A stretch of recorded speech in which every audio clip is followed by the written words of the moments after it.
আপনি তো পেশায় ডাক্তার। পৃথিবীর একদম প্রথম দিকের এক্সপ্লোরার বা মাউন্টেনিয়ার যারা এদের একটা বড় সংখ্যক কিন্তু ডাক্তার ছিল। নেশায় আপনি পাহাড়ি। আমার জীবন থেকে এটা কেউ যদি সরিয়ে নেয় তাহলে মনে হয় না আমি আর আগের আমিটা থাকবো। প্রাউড ডক্টর, একই সাথে I am also proud mountaineer.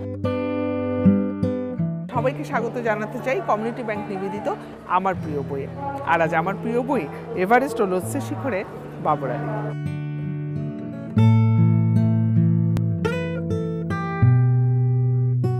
এই যে আপনি এভারেস্ট ও লোৎসে শিখরে বাবর আলী, এটা ছোট্ট একটা বইয়ের মধ্যে চলে এসেছে, কিন্তু এই জার্নিটা তো অনেক বড়, অনেক লম্বা।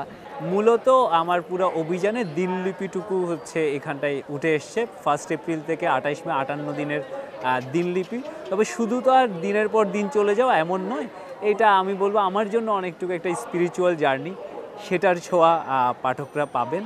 এবং একই সাথে আমার আগে যারা এভারেস্ট অভিযান করেছে, এভারেস্ট ফার্স্ট ক্লাইম্ব হয়েছে 1953 সাল এবং প্রথম অভিযান হয়েছে 1921 সালে।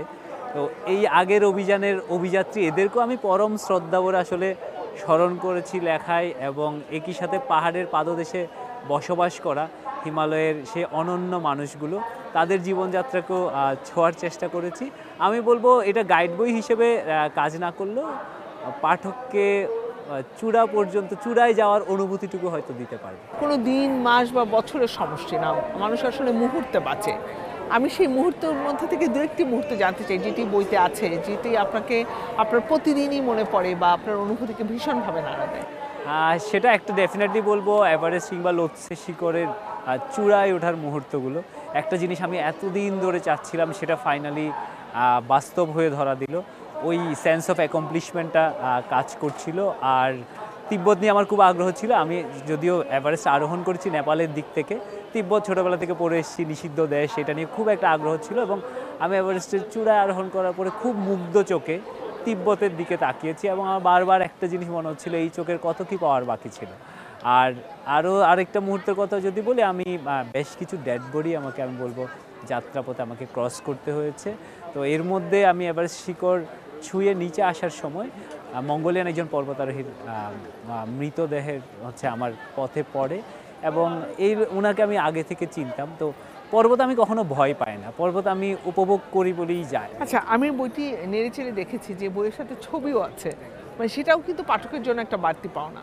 একদম বইয়ের শেষে প্রায় 24 পৃষ্ঠা বা 1.5 ফর্মা একদম রঙিন ছবি।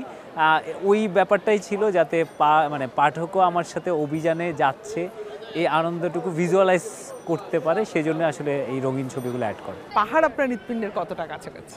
পৃথিবীর মোট আয়তনের তো 4 ভাগের 3 ভাগই সমুদ্র, আর আমার হৃৎপিণ্ডের মোট আয়তনের 3 ভাগই বলবো পাহাড়।